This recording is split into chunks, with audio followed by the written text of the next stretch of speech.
Hello student, good morning everyone. So today we will start our next topic and next chapter.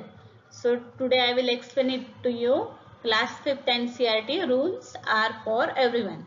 So I will explain in Marathi in very simple and straight language. So please be on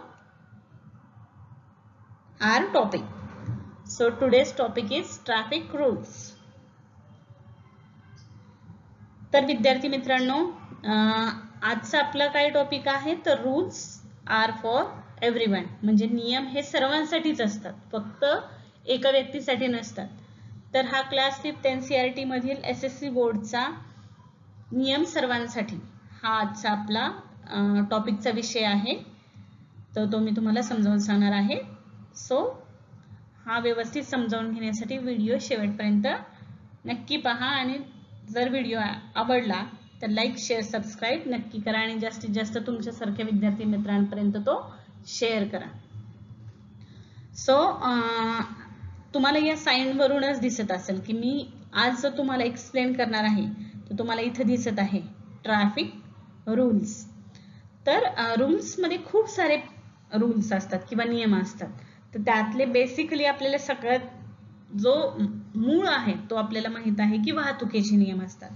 तर वाहतुकीचे नियम का असतात, ते नियम पाळल्यानंतर काय होतं आणि आपल्याला यामध्ये काय चेंज करावासा वाटतो, तर हे सगळं आपण वाहतुकीच्या नियमांसाठी पाहतो. तसंच खऱ्याखुऱ्या आयुष्यातही आपल्या समाजामध्ये राहत असताना आपले भरपूर असे काही नियम आहेत, बरोबर की नाही, आणि त्या नियमानुसार आपण वागत असतो आणि आपण या समाजामध्ये राहत असतो. तर तेच आपण आज या आजच्या आपल्या व्हिडिओमध्ये पाहणार आहोत. तर त्यासाठी व्हिडिओ शेवटपर्यंत पहा. So what they are telling here, can you tell, सांगा पाहू, can you tell some traffic rules. तुम्हाला कोणते वाहतुकीचे नियम माहीत आहेत का? आणि तुम्हाला जर वाहतुकीचे नियम माहीत असतील तर तुम्ही मला काय करणार आहात, कमेंट बॉक्समध्ये लिहून पाठवणार आहात. त्यानंतर सेकंड क्वेश्चन जो आहे तो give reason why we should obey these rules. आणि जर आपण हे वाहतुकीचे नियम जर पाळले तर काय होईल असं तुम्हाला वाटतं? काय होईल बरं आपण वाहतुकीचे नियम पाळले तर? सांगा बरं तुम्ही, काय काय होऊ शकतं? ॲक्सिडेंट थांबू शकतात, जे कधी कधी एखाद्या व्यक्तीला ॲक्सिडेंट झाल्यानंतर हात फ्रॅक्चर होतात, पाय फ्रॅक्चर होतात, काही व्यक्ती जागेवरच दगावतात.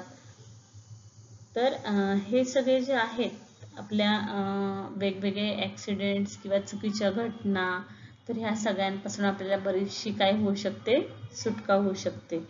आणि त्यानंतरचा क्वेश्चन त्यांनी जो विचारलेला आहे तो आहे which one of these rules do you feel needs to be change. आणि यामध्ये कोणते असे नियम आहेत की त्यामध्ये तुम्हाला बदल करावा असं वाटतो? तर तुम्हाला कुठल्या गोष्टीमध्ये किंवा कुठल्या नियमामध्ये बदल करावा असं वाटतं ते मला तुम्ही कमेंट बॉक्समध्ये लिहून पाठवा. And fourth one, what other rules do you think are needed for better discipline in traffic. तर वाहतुकीच्या शिस्तीसाठी आणखीन कोणते नियम असायला पाहिजेत? कारण आपल्याला माहिती आहे की आपल्या इथं ट्रॅफिक अजिबात कोणी रूल्स फॉलो करत नाही जास्त. कोणी कशाही पद्धतीने काय करत असतं, गाड्या चालवत असतं आणि त्यामुळे खूप सारे प्रॉब्लेम, समस्या ह्या डे टू डे लाईफमध्ये येत असतात. आणि त्यासाठी आपण काय चेंजेस करायला हवेत, तर याविषयीही तुम्ही मला सांगा. So next point, we follow traffic rules so that traffic move smoothly. In the same way, there are rules of social life that tells us what each person should be doing. Rules need to be made to specify each person's duties and responsibilities. If we follow the rules, our day-to-day life becomes disciplined. तर त्यामध्ये काय म्हटलेलं आहे की वाहतूक व्यवस्थितपणे चालावी, smoothly सगळ्या गोष्टी व्हाव्यात यासाठी काही नियम आहेत, बरोबर की नाही. In the same way there are rules of social life that tells us each person should be doing. तर ज्या पद्धतीने आपल्याला काही नियम ठरवून दिलेले आहेत, सो ज्याप्रमाणे आपण जे वाहतुकीचे नियम आहेत त्याचं आपण व्यवस्थित पद्धतीने पालन करतो. त्याचप्रमाणे आपण सोशल लाईफमध्ये जेव्हा राहत असतो ना, तेव्हा सोशल लाईफमध्ये पण प्रत्येक पर्सनसाठी त्याने कसं वागावं या संदर्भात पण काही नियम आपल्याला घालून दिलेले आहेत. So rules need to be made to specify each person duties and responsibility. त्यामुळे जर प्रत्येक व्यक्तीने आपल्या काही जबाबदाऱ्या आहेत, काही कर्तव्य आहेत, आपल्याला काय करायचं आहे हे जर त्या व्यक्तीला कळालं ना, तर यासाठी नियम तयार करावे लागतात. जोपर्यंत आपली कर्तव्य काय आहेत आणि आपल्या जबाबदाऱ्या काय आहेत हे एखाद्या व्यक्तीला समजतं, तोपर्यंत आपल्याला या सगळ्याची गरज नसते. बट जेव्हा ह्या सगळ्या गोष्टी व्यवस्थित पद्धतीने फॉलो होत नाही, तेव्हा आपल्याला खऱ्या अर्थानं काय करावं लागतं, हे सगळे रूल्स आणि ड्युटीजमध्ये नियम आपल्याला ॲड करावे लागतात. सो आपण हे नियम का बरं लावत असतो? कारण हे नियम तयार करावे लागतात, कारण आपल्याला रोजच्या व्यवहाराच्या यामध्ये शिस्त निर्माण व्हावी आणि आपण अधिक कार्यक्षमतेने काम करावं. यासाठी आपल्याला काय करायला हवं, आपल्याला एफिशियंटली आपलं जे पण काम आहे ते व्यवस्थित पद्धतीने पूर्ण होण्यासाठी आपल्याला डे टू डे लाईफमध्ये डिसिप्लिन किंवा शिस्त असणं गरजेचं असतं. So rules are meant for everybody, they apply equally to all, no one is above the rules, disobeying rules leads to punishment. तर नियम हे सर्वांसाठी असतात.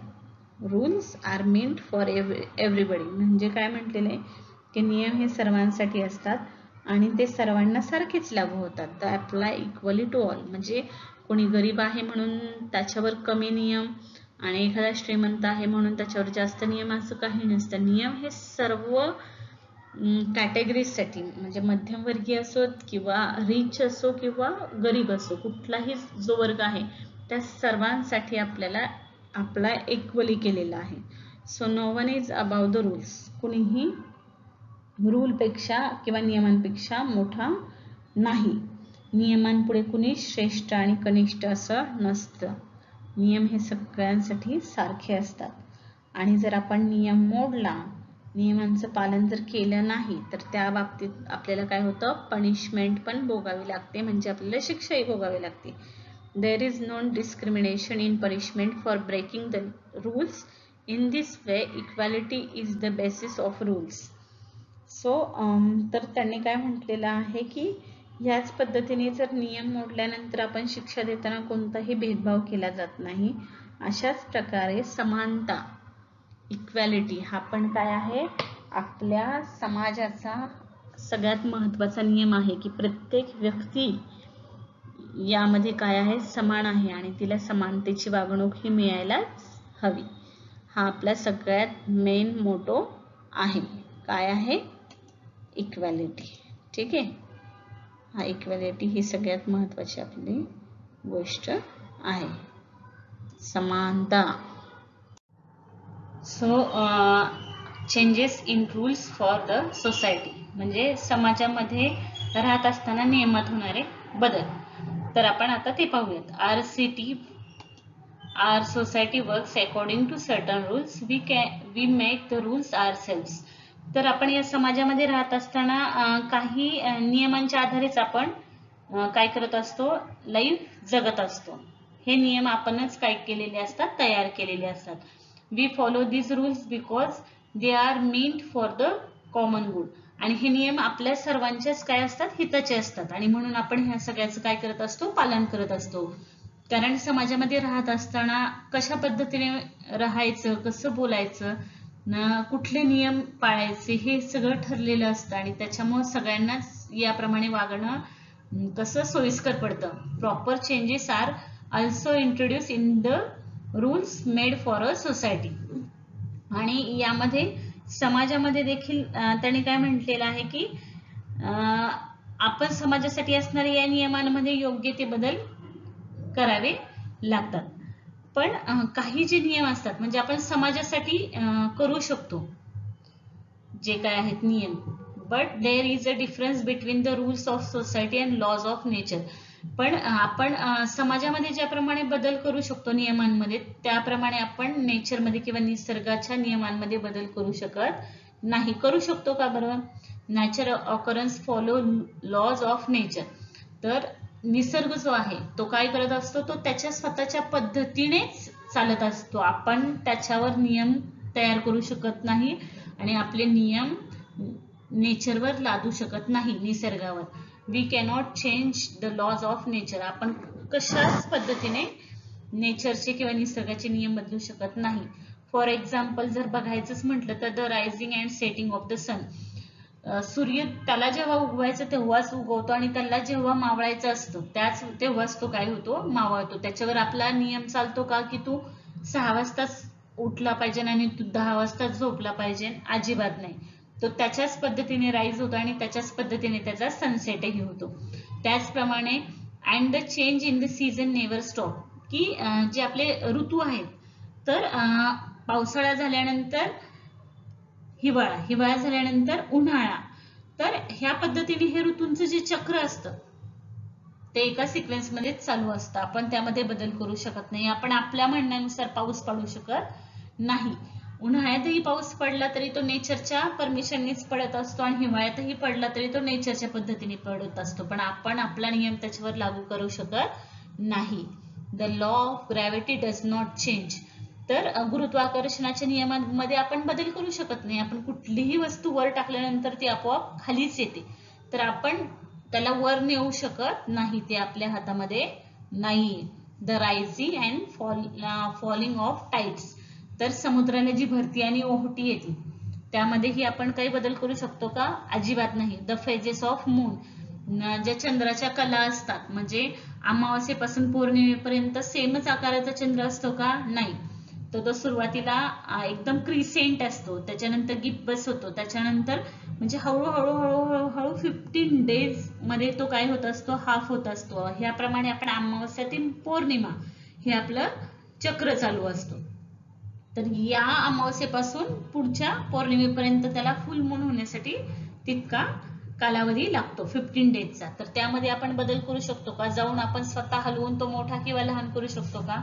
अजिबात नाही. तर आपल्याला याच्यामध्ये काय शिकायला मिळतं की आपण कुठल्याही निसर्गाच्या नियमांमध्ये हस्तक्षेप करू शकत नाही. Nature's laws are constant and fix, की निसर्गाचे जे नियम आहेत ते काय असतात? कायम कॉन्स्टंट असतात, ठरलेले असतात आणि ते फिक्स्ड असतात. त्याप्रमाणेच ते सगळं कामकाज करत असतात. They do not ever become outdated. आणि ते कधीही कालबाह्य होत नाही. ते स्थिर असतात, ते निश्चित असतात आणि ते कधीही कालबाह्य होत नाही. But humans laws needs to be change with changing condition. पण माणसांचे जे नियम आहेत ना ते कालानुरूप काय होत जातात? बदलत जातात. त्यामध्ये बदल होत राहतो. The laws follow in India under the rule of the British were different. When India gain independence the situation change.